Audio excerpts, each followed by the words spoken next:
¿Por qué no hay Uber en el caso de Hidalgo? ¿Por qué ciudades como Puebla, como Guadalajara, como Ciudad de México lo contemplan? ¿Por qué aquí no existe? Con esta reforma legal se inhibió la presencia de Uber. Sabemos las deficiencias del sistema, pero con esas deficiencias hemos logrado hacer estos avances. ¿Por qué? Porque ese programa anterior no dio los resultados que debió de haber dado, que con los 10 pesos con los que arrancó, mismos 10 pesos que después de 9 años se sigue cobrando tus ojos. ¿Cómo y quién está trabajando en cada ruta, en cada sitio, en cada municipio? Es decir, siempre ha habido unidades que ya están rayando en la vigencia permitida. No es cierto, no están a oscuras todos. Ustedes pueden revisar, pueden acudir para que puedan estas personas con esta discapacidad o con movilidad reducida poder acceder a ellos en unas unidades de transporte público que sean adaptadas a sus necesidades. Con Lisbeth Robles Gutiérrez, secretaria de Movilidad y Transporte de Hidalgo. Gracias por esta entrevista cara a cara, EFETA. Gracias, Carlos. Es un gusto para mí estar contigo y con tu valioso equipo y con tu audiencia. Bueno, piramidalmente importante el hecho de que hayan 9 secretarías en el estado de Hidalgo en este tiempo de inclusión hacia la equidad sustantiva de género de mujeres en el gabinete del gobernador Julio Menchaca Salazar.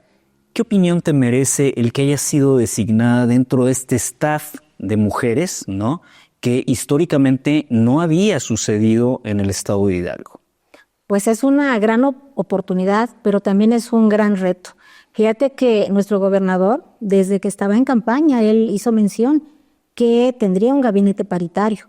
Y hoy es así, se cumplió. Y gracias a esa visión, pues es que nosotras, las mujeres que acabas de mencionar, en distintas dependencias pudimos acceder a este cargo. De otra manera sería muy, muy difícil poder acceder a un cargo de toma de decisiones de esta naturaleza. Hoy, por primera ocasión, también la Secretaría de Movilidad y Transporte es encabezada por una mujer y pues para mí es un honor, un orgullo y un gran compromiso. ¿Tu relación con el gobernador Julio Menchaca Salazar es cercana? Pues es cercana como es cercana con todos mis compañeros de gabinete. Creo que hacemos un gran equipo. Yo al señor gobernador lo conozco por temas laborales, temas de trabajo. Yo coincidí con él cuando yo trabajaba en el Poder Judicial y él estaba también ya como presidente del tribunal. Yo realicé un examen de posición y quedé en un cargo ahí en el tribunal y después fui ascendiendo y así se dio como yo conocí al señor gobernador. ¿Cuáles son las funciones principales que tiene la CEMOT en Hidalgo? Mira, la Secretaría de Movilidad y Transporte, como su nombre lo dice, en el tema de movilidad le corresponde generar las políticas públicas, las acciones, los lineamientos que tengan que ver con la movilidad en el Estado.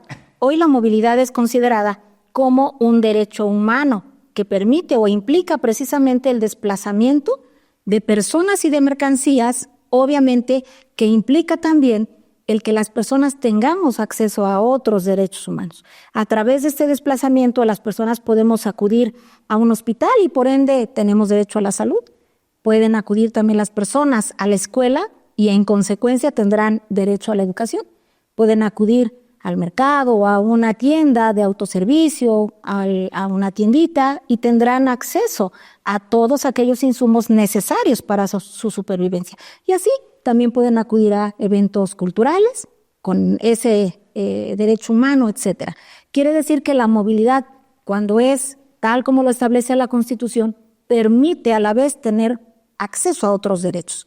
También regular... Artículo 4. Así es, en el 17 párrafo, si no me equivoco. Y también regulamos el tema de transporte a través de 2 organismos sectorizados.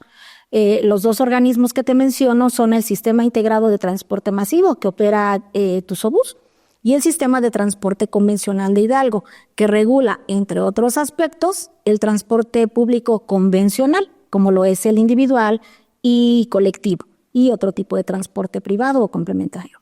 Fíjate que uno de los déficits que tiene el área metropolitana de Pachuca, a diferencia de lo que sucede en muchos países en América Latina donde la planificación urbana prima, aquí la ciudad creció de manera agreste en determinado momento, muchas veces con un uso arbitrario de suelo que las presidencias municipales otorgaban, y esto hizo que la ramificación de la conexión, en este caso del transporte y la movilidad, empezara a tener una serie de condiciones que afectaban el desarrollo de la misma ciudad, de este entorno de la ciudad.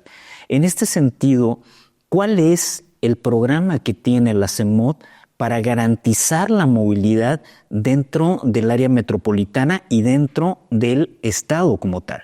Sí, mira, nosotros cuando accedimos al cargo a finales de 2022, en septiembre 5, recibimos ya un PIMUS, un Plan Integral de Movilidad Urbana Sustentable, pero que fue realizado en una época inclusive atípica en la pandemia. Ese PIMUS actualmente nos rige, pero entendemos que tiene algunas particularidades. Sin embargo, ¿qué estamos haciendo nosotros en la actualidad? Estamos solicitando un recurso precisamente para que se genere o se realice un plan integral de movilidad, por ejemplo, te cito, en la zona metropolitana de Tulancingo, en la zona metropolitana de Tula.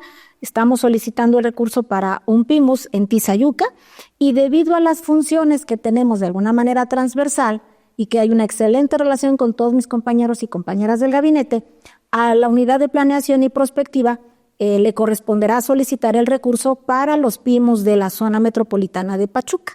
Quiere decir que como Estado, tanto la unidad de planeación como la CEMOD, podemos generar estos proyectos en materia de planeación en el tema de movilidad, que impacta obviamente en el desarrollo urbano. En consecuencia, la planeación es muy importante para la toma de decisiones concretas. Entonces, estaremos esperando estos presupuestos y ojalá que se nos conceda para que podamos, en su caso, tener una planeación adecuada. Déjame comentarte, y aprovecho este espacio, Carlos.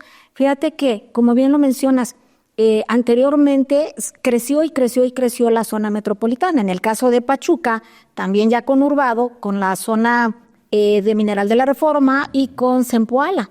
Ya estamos generando una zona conurbada con estos tres municipios, y sobre todo creció mucho hacia la parte sur, rumbo a Ciudad de México. Entonces hubo muchos fraccionamientos, estuvieron creando obviamente necesidades como pues las escuelas, hospitales, centros de salud, comercios, etcétera, y entonces comienza a crecer este ámbito territorial, a veces con orden, a veces sin orden. Obviamente es uno de los aspectos que nos han impactado mucho en la movilidad, porque no se planeó adecuadamente el crecimiento de estas zonas territoriales.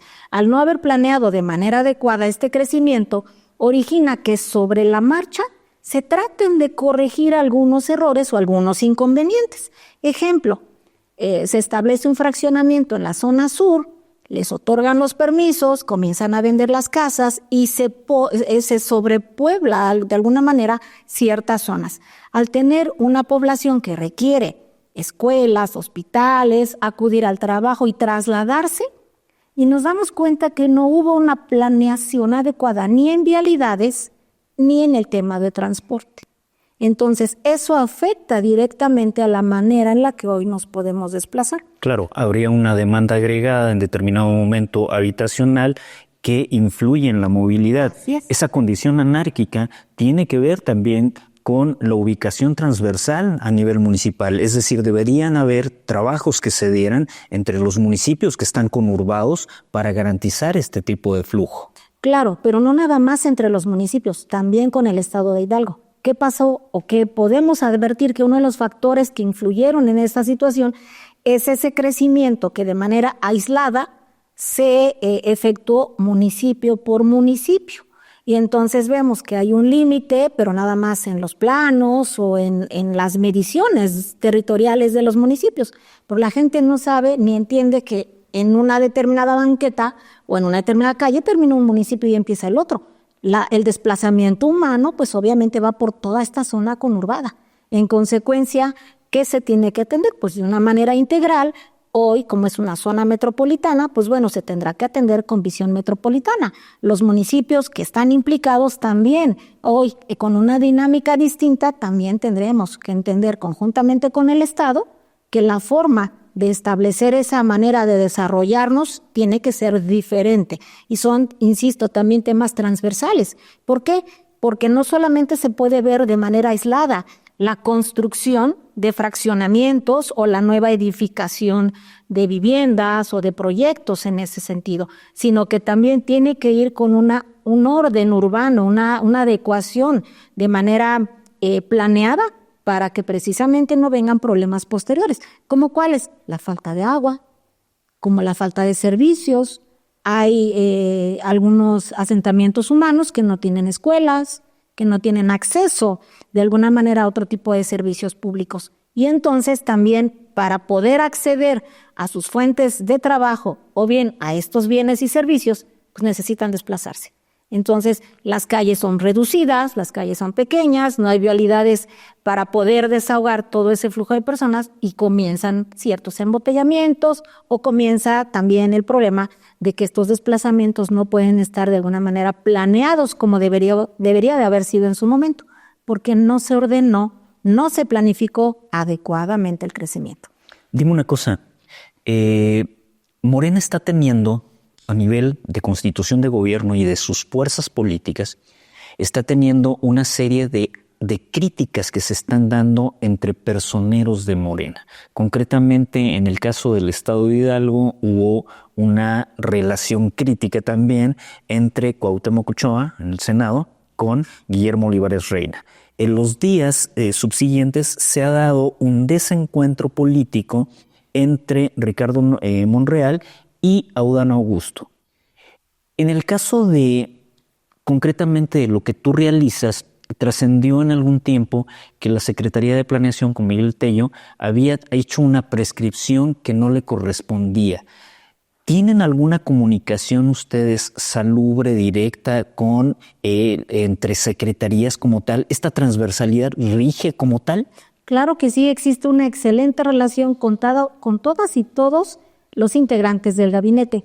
En el tema político de otras personalidades que has mencionado, no emito opinión, no conozco el tema a profundidad, pero puedo decirte que en el tema de planeación y la Secretaría de Movilidad o planeación y otras dependencias, o a la vez movilidad y otras dependencias, tenemos una excelente cordialidad. Y un ejemplo te voy a mencionar cuál pudiera ser. Fíjate que de manera transversal nosotros trabajamos con muchísimos entes o con muchísimas dependencias. Te voy a poner a manera de ejemplo los cursos que tenemos en la actualidad para capacitar a las personas conductoras de transporte público. Son impartidos directamente por la Secretaría de Seguridad Pública y coadyuva con nosotros, nos permiten algunas fechas y de acuerdo a la calendarización del personal de Secretaría de Seguridad Pública, nosotros organizamos los cursos y ellos van y los imparten. Ese es un ejemplo. Otro ejemplo tan solo de la unidad de planeación, también la unidad de planeación coadyuva con la Secretaría de Movilidad para generar tanto en movilidad como en el Sistema Integrado de Transporte Masivo algunas encuestas. Ellos tienen el personal capacitado por el perfil que maneja la UPLA, que es distinto al de nosotros, y además nosotros tenemos una dependencia muy pequeña, ellos tienen mayor personal y transversalmente la planeación va de la mano con la actividad que realizamos muchas dependencias. En consecuencia, generamos ese tipo de situaciones. Hay un concepto importante que se ha manejado, ese perfil dentro de la estructura de gobierno de Julio Menchaca, y tiene que ver con la interoperabilidad, ¿no? Con la transversalidad y este flujo comunicacional. ¿Existe un buen flujo comunicacional para que no haya duplicidad de funciones, para que los recursos se optimicen, para que exista realmente este impacto de planeación? En el caso de la Secretaría de Movilidad, siempre nos hemos acercado con las dependencias que de alguna manera tienen que ver con alguna función transversal o alguna actividad que sí tenemos que en momento dado alinear con ellos. En el caso, por ejemplo, tú lo has visto también, por ejemplo, los operativos que realizamos de manera interinstitucional. Acude con nosotros Seguridad Pública, ha acudido inclusive precisamente a través de la intervención de Seguridad Pública, acude Zona Militar, acude Guardia Nacional, También hemos tenido, por ejemplo, el acompañamiento del Instituto Hidalguense de las Mujeres, que es un organismo que pertenece a la Secretaría de Gobierno. ¿Por qué? Porque la transversalidad del tema de género permea en toda la administración pública.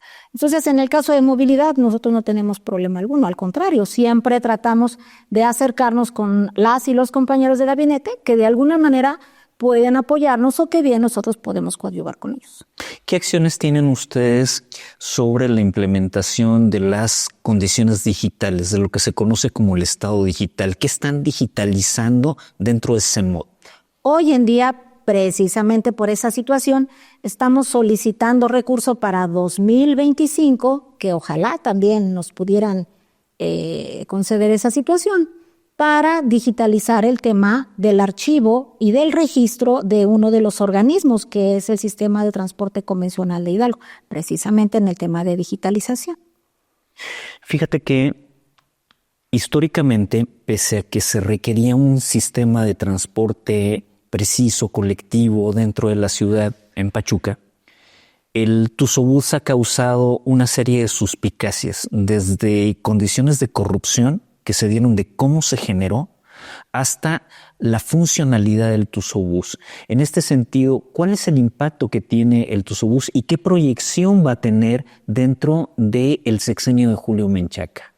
Mira, para comenzar, déjame decirte que el Tusobús, yo lo he mencionado, que a pesar de algunas deficiencias con las que nosotros recibimos el sistema, y con la merma natural de la flota vehicular, nosotros establecimos al inicio Perdón, ¿qué parque vehicular tiene Tusobús? Me refiero al parque general. Sí, en lo general estamos, si no me equivoco, como con 90 y tantas unidades, si no me equivoco, espero no equivocarme. Pero, ¿a qué me refiero? Cuando inició, el Tusobús inició con un número de flota vehicular, un número de vehículos. Al paso del tiempo fue mermando, pero se fue quedando al paso de los años. Nosotros recibimos una flota ya muy reducida y con esa flota establecimos obviamente un mecanismo de tal manera que digamos que el servicio lo manejamos de una manera adecuada, de tal manera que ahora con la operación que logramos hacer de una forma flexible, junto con un buen manejo de recursos, pues logramos estabilizar ese servicio de tal manera que hoy no solicitamos tanto, digamos, déficit como en otros años anteriores a nuestra llegada a la administración. Significa que hoy, con menos o menos flota vehicular, movemos inclusive o trasladamos a más personas y gastamos menos recursos públicos. Es decir, con esa operación flexible, con un buen manejo de los recursos y un buen manejo administrativo, logramos estabilizarlo en la medida de lo posible. Y lo subrayo, sabemos las deficiencias del sistema, pero con esas deficiencias hemos logrado hacer estos avances. Con ese recurso, digamos, que no pedimos al Estado, sino que sale de la propia actividad de Tusobús, el recaudo, si nosotros logramos tener un ingreso de ese recaudo, con ese ingreso se va realizando mejoras a las estaciones y se van haciendo algunas mejoras que anteriormente no se efectuaban. Es decir, y vuelvo a subrayar, conscientes de las deficiencias del sistema, estamos conscientes, no es un sistema como el que quisiéramos, no es el más adecuado ni el óptimo, pero también hay un tema muy importante, hemos mantenido también la tarifa social, Carlos. ¿Qué significa eso? Que con los 10 pesos con los que arrancó, mismos 10 pesos que después de 9 años, se sigue cobrando Tusobús. Así de importante. Es un parque vehicular anacrónico, es viejo ya el parque vehicular que tiene Tusobús. Sí, claro, ese parque vehicular es con el que se inició de alguna manera en la gran mayoría al arranque del sistema. Insisto, sabemos esa deficiencia. ¿Qué hemos hecho? Obviamente, pues implementar muchas acciones relativas a los mantenimientos, no solamente preventivos y correctivos, sino campañas. ¿Qué son las campañas? Que se revisan todas las unidades de manera periódica y, por ejemplo, se hacen campañas de frenos, se revisan los frenos de todas, se hacen campañas de otro tipo de herramientas o de insumos, otro tipo de acondicionamientos, otro tipo de mecanismos de las mismas unidades y se van haciendo paulatinamente a todas. Eso precisamente sabiendo que las unidades pues no son nuevas. Una de las fortalezas que tiene el gobierno de Claudia Sheinbaum es precisamente que ha tenido un trayecto sobre el cuidado del medio ambiente. Su carácter científico de la doctora Sheinbaum también está permeando. En este sentido, en este transporte colectivo, el hecho de no haber renovado el parque vehicular de la mejor manera y que se haya vuelto anacrónico en cierta medida, ¿qué impactos tiene dentro de la polución, dentro de la contaminación, dentro del cuidado del medio ambiente? ¿Hay alguna medida que se tenga que tomar sobre esto? Para comenzar, te vuelvo a insistir, las actividades que cotidianamente se realizan sobre la flota vehicular implican la revisión mecánica constante, evidentemente, siempre. Ese mantenimiento preventivo, correctivo, más aparte de las campañas, obviamente van también determinadas tanto al buen funcionamiento de las unidades como, pues, evidentemente, a que contaminen lo menos posible. Hay que entender que las unidades no son nuevas. Evidentemente, al no ser nuevas, pues tienen un desgaste normal. Obviamente, pues nos han criticado en algunas ocasiones porque sí generan algún tipo de smog, pero yo te voy a una cantidad de smog, pero yo te voy a comentar. Nosotros tenemos 4 servicios en la ruta troncal. Fíjate, te voy a poner tan solo un ejemplo. ¿Cuántas personas viajan por unidad? Son 4 servicios, ponle de 80 a 90 personas mínimo en cada servicio. ¿Cuántas personas trasladamos en esas unidades? Ahora, compáralo con la contaminación de vehículos particulares. Entonces, no justificamos de ninguna manera que sí tenemos que, obviamente, poner atención en ese tema, pero también no necesariamente es solo el tema de tu sobuso de transporte público. Esa obligación que tenemos todas y todos de cuidar el ambiente nos permea por igual. Es decir, tanto a las personas que nos dedicamos de alguna manera a la función pública, como también a las personas que realizan alguna actividad desde el ámbito privado. Entonces, aprovecho también para hacer un llamado para que todas y todos hagamos lo que nos corresponda en ese sentido y todos cuidemos nuestro medio ambiente. ¿Qué te parece el hecho de que la ciudadanía ha argumentado que los costos, por ejemplo, en el caso de verificación de los vehículos, que es muy importante, son excedentarios o son expansivos en relación a lo que las personas reciben como salario en una de las zonas más débiles del país, que es Hidalgo como tal, y que esas cuotas deberían ser revisadas para disminuir el impacto que implica el costo de la verificación? Pues desconozco a ciencia cierta cómo está en la actualidad ese costo preciso. No me compete, no sé cuál sería el diagnóstico que tenga la autoridad competente en lo conducente para que ella se permitiera opinar en lo conducente. Pero insisto, creo que con verificación o sin verificación, de todas maneras, todas y todos tenemos obligaciones que realizar en torno al cuidado del medio ambiente. También necesitaríamos ubicar precisamente qué nos corresponde desde nuestros respectivos ámbitos. Entonces, desde la Secretaría de Movilidad, pues estaremos haciendo lo que nos toque, lo que nos corresponda para evitar pues ese tipo de situación que pudiera contaminar más a nuestro ambiente. Una de las condiciones que está primando ahora son intensificar y expandir las rutas precisamente del transporte colectivo. Hay una ruta hacia hospitales. ¿Qué condición tiene esto? Me imagino que te refieres a la nueva ruta que hemos mencionado. Bueno, aclaro para que no se confunda. Tenemos un proyecto que esperemos concretar ya próximamente el año que viene, en la cual a través del Sistema Integrado de Transporte Masivo que opera Tusobús, se pretende implementar una ruta o 2 rutas por virtud de la cual 4 unidades adaptadas para personas con discapacidad van a brindar el servicio con algunas, digamos, adecuaciones a las respectivas unidades para que las personas con discapacidad o con movilidad reducida puedan acceder a ellas y tendrán, por ejemplo, espacio para 3 sillas de ruedas, tendrán posibilidad de entrar con, en su caso, las personas invidentes, con su perro guía cuando sea así prudente y ellos así lo consideren. Y también se les irá avisando de manera auditiva las paradas que van a estar efectuando. ¿Con qué objetivo? Precisamente para atender a este grupo de la población que no ha sido atendida normalmente como debería de ser. ¿Qué tenemos o qué queremos implementar? Que estas 4 unidades vayan realizando recorrido por los principales centros de rehabilitación, clínicas, hospitales en Pachuca, para que puedan estas personas con esta discapacidad o con movilidad reducida poder acceder a ellos en unas unidades de transporte público que sean adaptadas a sus necesidades. Y en este sentido, ¿qué beneficios van a tener a través de costo? ¿El costo va a ser el mismo para las personas que presentan una discapacidad? ¿El costo va a ser 10 pesos? Es el 50%. De hecho, hoy tenemos ese beneficio ya. ¿Por qué? Porque tenemos la obligación legal de darles el 50% del traslado del pasaje que van a ocupar.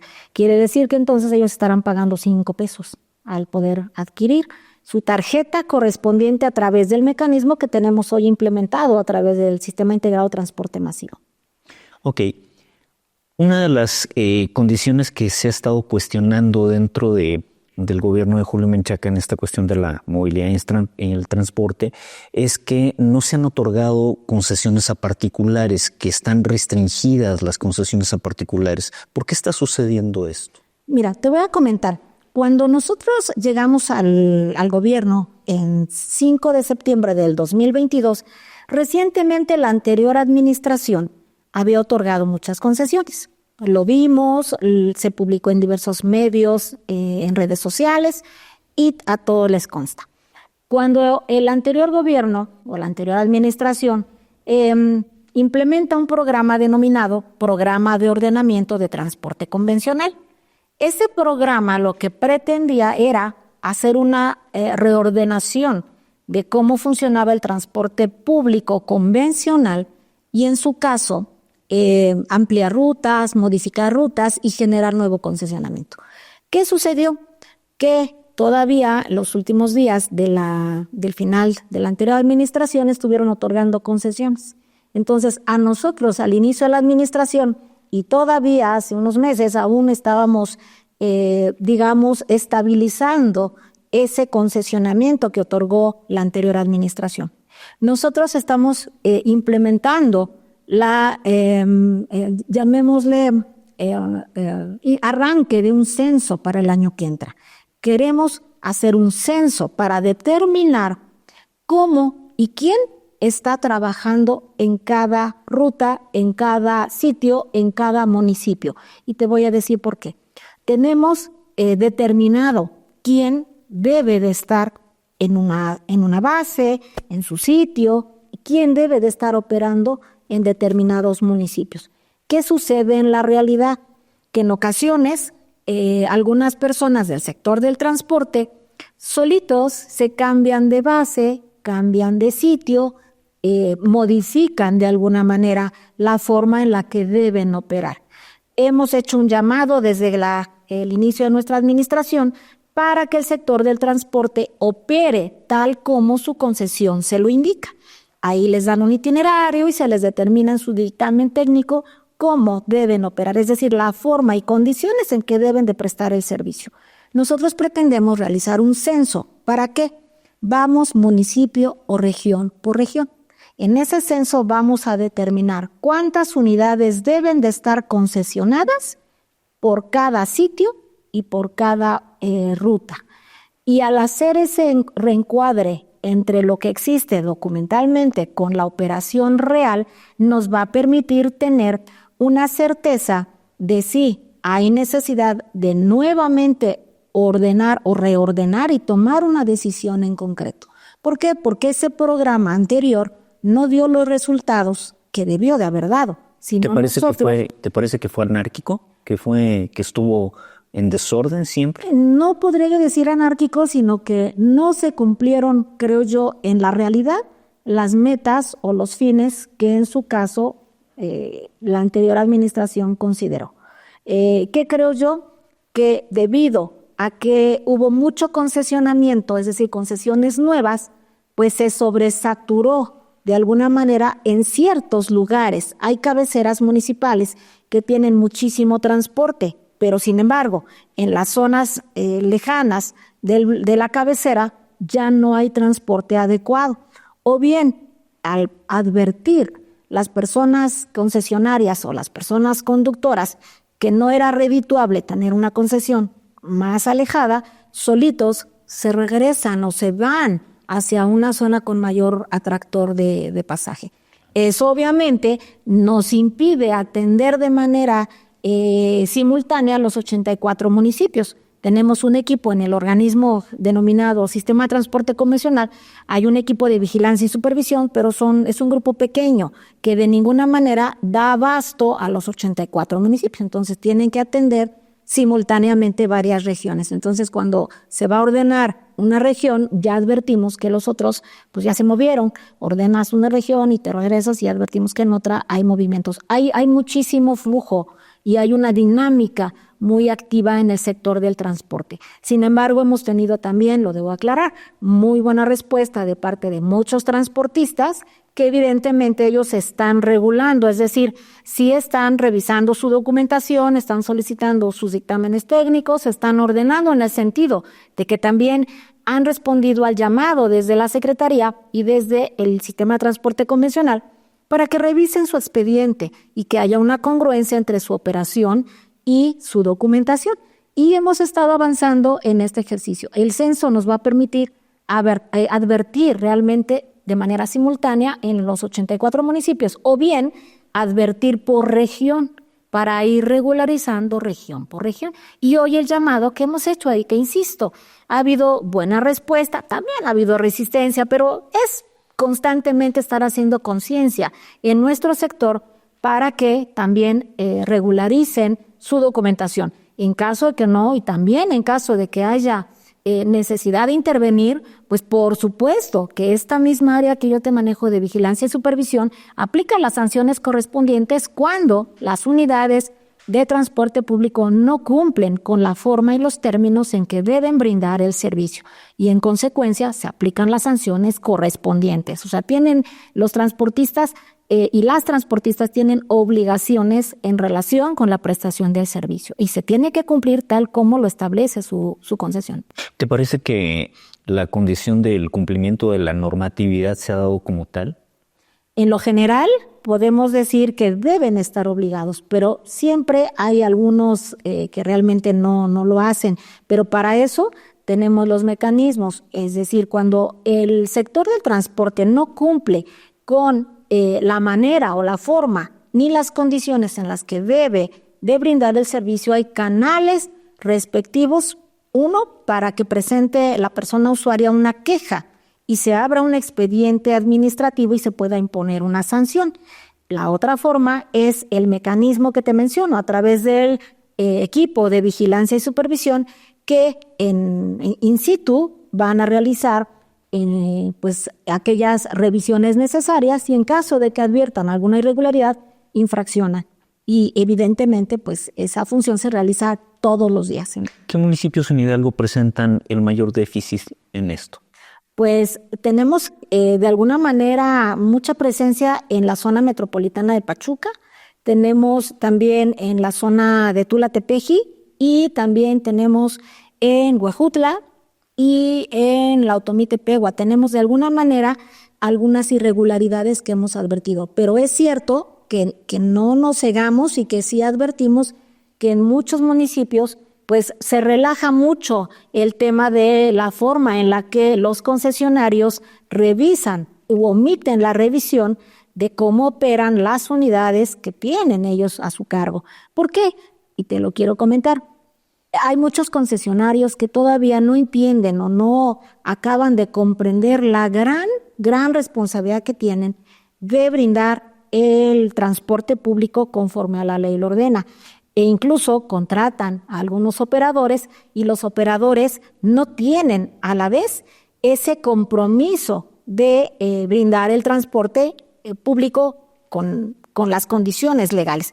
Entonces, ¿qué estamos haciendo? Aparte de la sanción legal a la que se hacen acreedores en caso dado, también estamos nuevamente capacitando a las personas operadoras y también capacitando ya a personas concesionarias. Estamos trabajando en esa parte también para que muchos de ellos, independientemente de las sanciones a las que se pueden hacer acreedores, hacer conciencia y recapitular en cuáles son sus derechos y obligaciones. Pero siempre el público usuario, insisto, tiene a su favor aquella habilidad, capacidad y facultad para interponer una queja para que nosotros podamos sancionar, insisto, cuando hay alguna irregularidad en la prestación del servicio.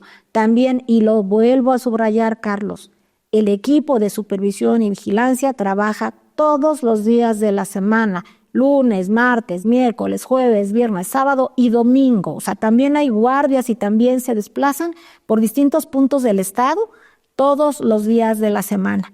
Y también, además de eso, nosotros revisamos quejas en redes sociales, quejas en medios de comunicación. Aunque no podemos sancionar por ese hecho, porque no hay flagrancia y no es el mecanismo legal, sí mandamos a supervisar esas rutas, esas unidades. Si encontramos alguna causa por la cual pueda haber sanción, por supuesto que se infraccionan por alguna irregularidad que advertimos, pero no necesariamente es la misma por la que se quejan en redes sociales.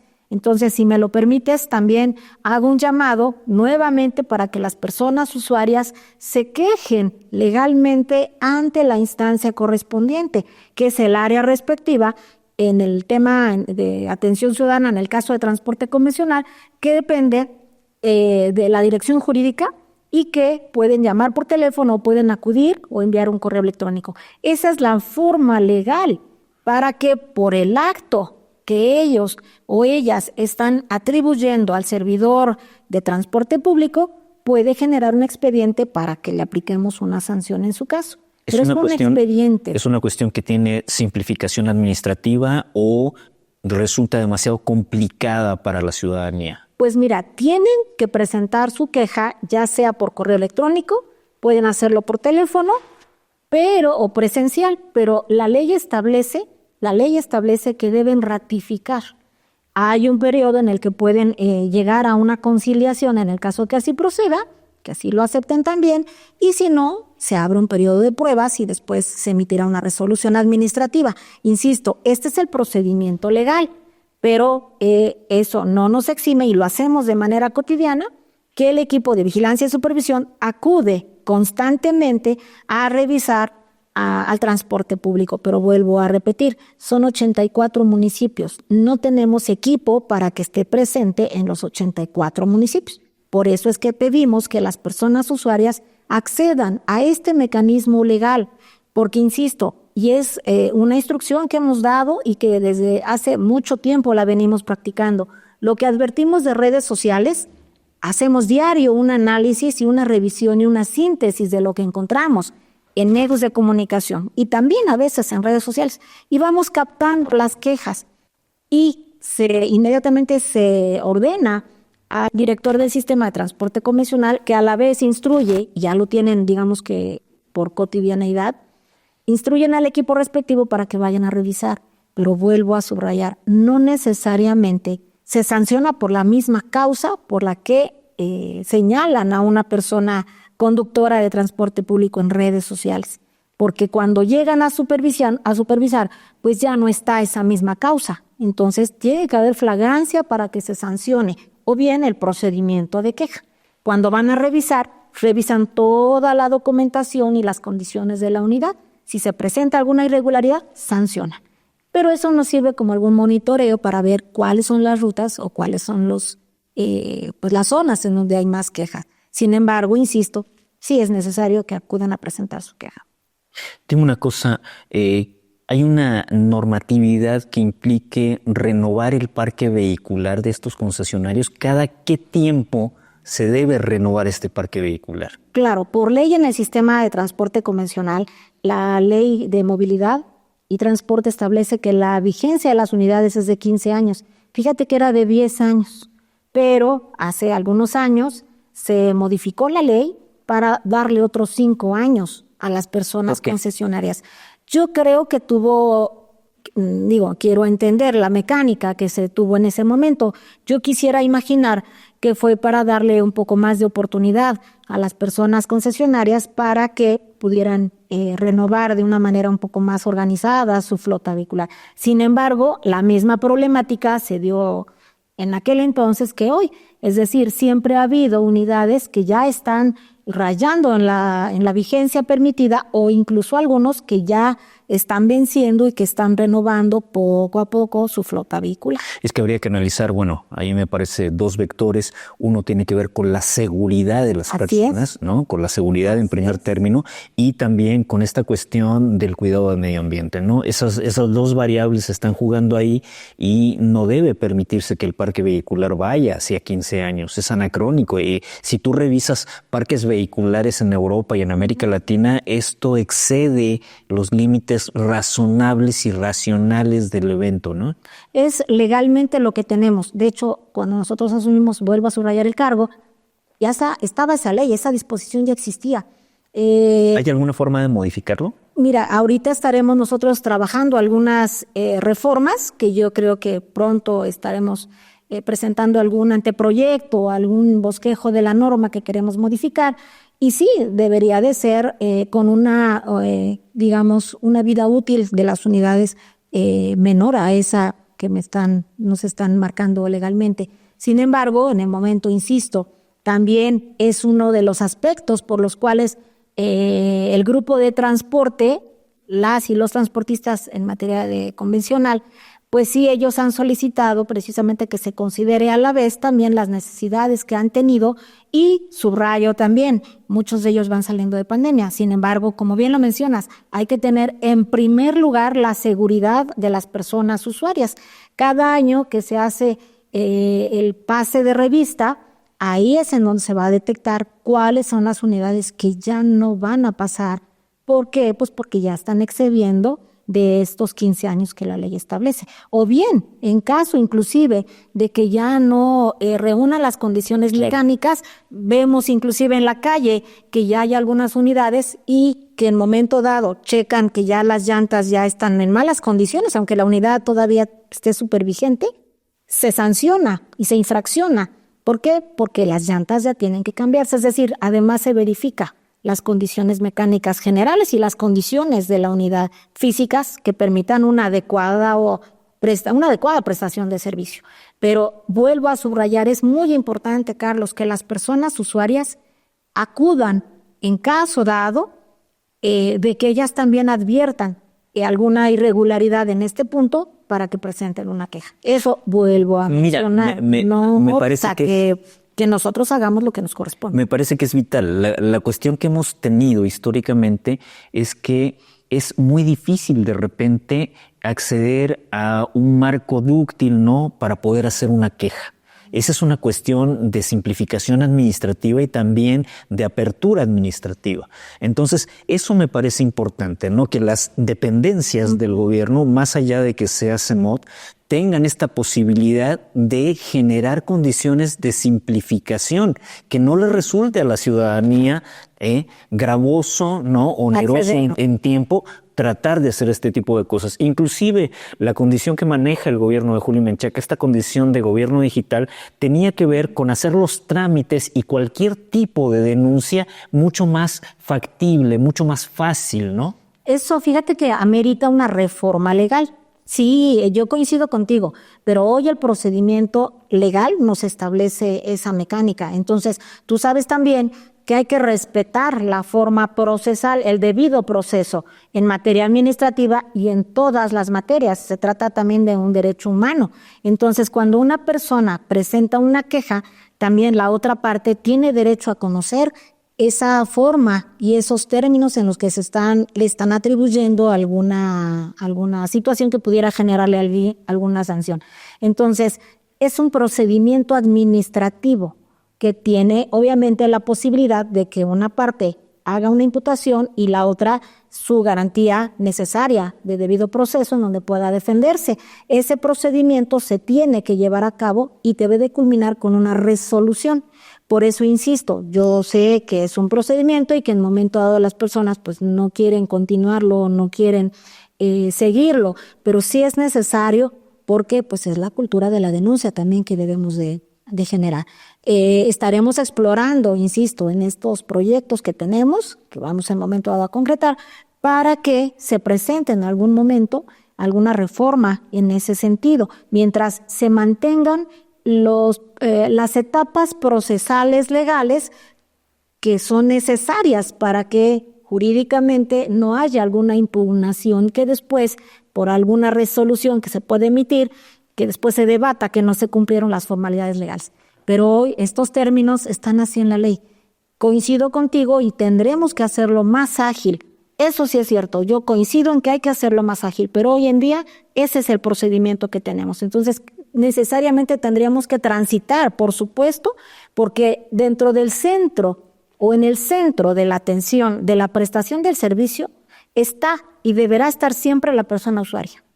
La persona usuaria es la que merece el trato digno y la que merece que se brinde un servicio como la ley establece. Entonces, ¿no te parece que también merece, en este caso de la denuncia, economía del proceso? Sí, por supuesto, la economía del proceso, pero no por la economía del proceso podemos violentar los términos que hoy en la ley están. Entonces hay que cuidar también que esos términos se cumplan, porque si no nos van a impugnar los procedimientos y qué va a pasar que el día de mañana, lejos de que un proceso o un procedimiento administrativo culmine adecuadamente con una resolución, pues lo van a impugnar. Entonces, esa garantía de que se va a cumplir tal como la ley hoy lo establece, pues nos va a permitir en el momento dado, aunque es un poquito más tardado, pero sí cumplir con una sanción que se pudiera en su caso imponer. Necesito, sí, por supuesto, creo que en su momento proponer esa reducción de plazos y hacerlo más dinámico. Yo coincido contigo en esa parte, nada más que sí requiere, insisto, reforma legal. Por supuesto que creo que sí sería una medida necesaria para que las personas usuarias tengan un camino más o una vía más accesible para poder de manera alguna quejarse en contra de una persona prestadora del servicio de transporte público. Coincido contigo, pero sí subrayo, amerita reforma legal. Hoy en día no lo podemos hacer de otra manera que no es conforme a lo que establece la ley. Dime una cosa, hay dentro de los corrillos públicos, sobre todo en Pachuca, una presión sobre que se aperture hacia la instalación o la instauración de Uber en el caso de Hidalgo. ¿Por qué no hay Uber en el caso de Hidalgo? ¿Por qué ciudades como Puebla, como Guadalajara, como Ciudad de México lo contemplan? ¿Por qué aquí no existe? Mira, en la anterior administración, llamémosle, hace unos años, más de 2, hubo una modificación legal. En esa modificación legal se establece que toda persona que brinde una actividad de transporte de personas requiere una autorización del Estado. ¿De acuerdo? Entonces, ¿qué pasa? Que Uber en su momento, tengo conocimiento que hace algunos años intentó ingresar al Estado. Yo no sé si por condiciones de la plaza, condiciones económicas, no sé qué pasó. Sin embargo, conjuntamente con esta reforma legal, se inhibió la presencia de Uber. Entonces, ¿qué considero yo? Uber no podría ingresar de manera inmediata, tal como se encuentra hoy la ley, porque se requiere una autorización del Estado, ¿de acuerdo? En consecuencia, según cómo está la norma y en los términos de nuestra ley de movilidad y transporte actual. Entonces, requeriría de todas maneras una autorización. Al requerir una autorización, pues yo creo que no le ha interesado ingresar.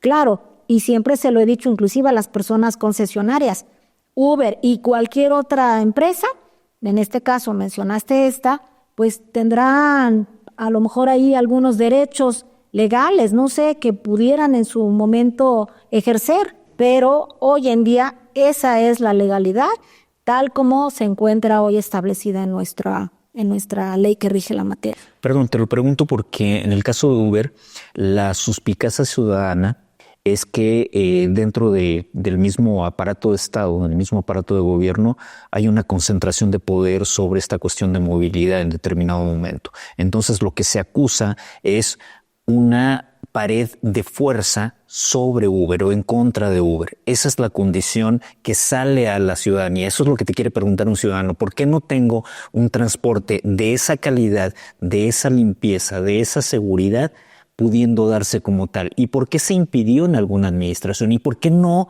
la apertura en esta administración? ¿Hay alguna cuestión de veleidad de mercado? ¿Tiene que ver con el flujo de mercado? ¿Quién domina el mercado de movilidad? Yo creo que tiene que ver, mira, yo siempre le he dicho a las personas transportistas, no hay mejor competencia que dar un buen servicio. Siempre se los he dicho.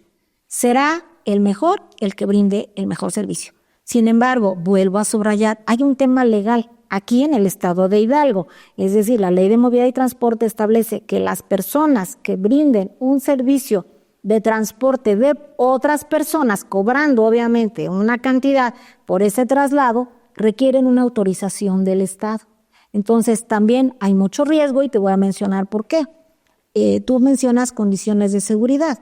Sin embargo, también hemos tenido conocimiento en otros lugares que también conductores de las plataformas pues también han incurrido en algunas actividades que han perjudicado la integridad, la seguridad de las personas usuarias. Yo creo que también hay que entender la dinámica en el Estado. ¿Verdaderamente estaríamos mejorando el transporte? ¿A cuántas familias del sector del transporte estaríamos también poniendo en riesgo? ¿Sí me explico? Es decir, hay que analizar también qué pasa con las personas que hoy se dedican a esta actividad. ¿Cuántos operadores? A ver, sí, pero si tú señalas que la mejor forma de acceder a esto es dar un servicio de calidad, sí, claro. ¿Qué problema hay con el sentido de competencia? Hoy te marco y te vuelvo a subrayar, es un tema legal. Hoy es un tema legal. Como rige nuestra ley en la actualidad, requieren una autorización. Entonces, pero no es un problema de competitividad dentro del mercado, entonces no lo es. O sea, que Uber estuviera presente no genera un problema de competitividad, genera a lo mejor servicio, ¿no? Pudiera generar mejor servicio, pero también si tú analizas, digamos, habría competencia, pero también habría en momento dado el riesgo de que las personas que se dedican hoy de manera adecuada o de manera honesta a esta prestación de servicio también van a ver mermada su economía. Pero también coincido en el tema de que no hay mejor competencia que dar un buen servicio. Y siempre le he puesto el ejemplo a las personas concesionarias. ¿Qué pasa cuando ponen una tiendita, unas personas, y luego pasado tiempo les ponen otra tiendita enfrente? Uno de la tiendita pues ya cambia su mostrador para hacerle competencia al de enfrente y el otro igual hace lo propio y así van mejorando. ¿Quién gana? La persona consumidora. Sin embargo, insisto y subrayo, en el tema correspondiente a la pregunta que me mencionas y el tema de Uber, hay una disposición legal en nuestro estado. Esa disposición ya tiene algunos años y que requiere forzosamente una autorización por parte del estado de Hidalgo. Entonces, ¿qué implica? Pues que Uber o cualquier otra plataforma que quisiera hacer esa actividad, pues también tendría que pasar por la revisión documental o administrativa y de fiscalización, en su caso de revisión, del Estado, tal como está diseñado en la ley. Para cerrar la entrevista, me gustaría preguntarte qué proyectos vamos a tener dentro de CEMOD en 2025. Mira, en el sector como tal, por cuanto hace a la Secretaría de Movilidad y Transporte, nosotros estamos solicitando el recurso, en su momento se subió el proyecto, para los PIMUS, Planes Integrales de Movilidad Urbana Sustentable, de la zona metropolitana de Tulancingo, de la zona metropolitana de Tula y de Tizayuca. Necesitamos que estas tres zonas, estas tres regiones, crezcan de manera ordenada en materia de movilidad y que van a ir de la mano con el tema del censo, que el censo lo estará realizando el Sistema de Transporte Convencional de Hidalgo, que es uno de los dos organismos sectorizados a la CEMOT. También el sistema de transporte convencional de Hidalgo, además del censo, tendrá el proyecto de la digitalización del registro, es decir, para que el tema de antecedentes de las concesiones y permisos esté digitalizado y que de alguna manera comencemos ya con esa nueva era que tú mencionas, que ya vamos muy atrasados y que tenemos que ponernos al corriente. En el tema de SIGMA, que es el Sistema Integrado de Transporte Masivo, pues evidentemente la necesidad de la renovación de la flota vehicular. Esperemos también arrancar ya con la ruta para personas con discapacidad, que será una ruta incluyente, y también para personas con movilidad reducida. Y que ojalá también podamos tener el acompañamiento para que esta ruta pudiera funcionar también, asegurando también al sector de las personas que realicen una actividad de cuidado hacia las personas con discapacidad o con movilidad reducida. También en el tema de SIGMA, pues queremos ampliar obviamente ese servicio con otros vehículos. Esperemos cómo funciona, cómo arranca estos 4 unidades para visualizar hacia dónde va. Y también pues solicitamos el proyecto respectivo para mejorar la infraestructura en el tema de Tuzobús. Hoy, si tú ves, aunque nos han criticado, pero vuelvo a subrayar, se implementó el corredor seguro. El corredor seguro, que son precisamente la iluminación en los puentes que dan acceso a las estaciones. Por ahí nos dicen que todos están a oscuras. No es cierto, no están a oscuras todos. Ustedes pueden revisar, pueden acudir y realmente pueden advertirse a lo largo de todos los puentes las celdas solares que están obviamente también ahí prestando esa iluminación necesaria, y que también queremos reforzar obviamente el tema de la infraestructura en los puentes peatonales y en las estaciones. Estaremos compartiendo en su momento qué recursos nos aprueban y qué proyectos sí pudieran en momento dado ser aprobados para que nosotros de alguna manera avancemos con el sector movilidad. ¿Qué nos va a permitir hacer el censo y qué nos va a permitir hacer los PIMUS? Tener una planeación adecuada para reordenar o reorganizar el transporte público colectivo, el transporte público individual, hablando del tema de transporte convencional. Y paralelamente, pues, queremos mejorar la flota vehicular de Tuzobús. Agradezco por esta gentileza de esta entrevista cara a cara y feta a Lisbeth Robles Gutiérrez, secretaria de Movilidad y Transporte de Hidalgo. Gracias. Hemos visto, Carlos. Gracias.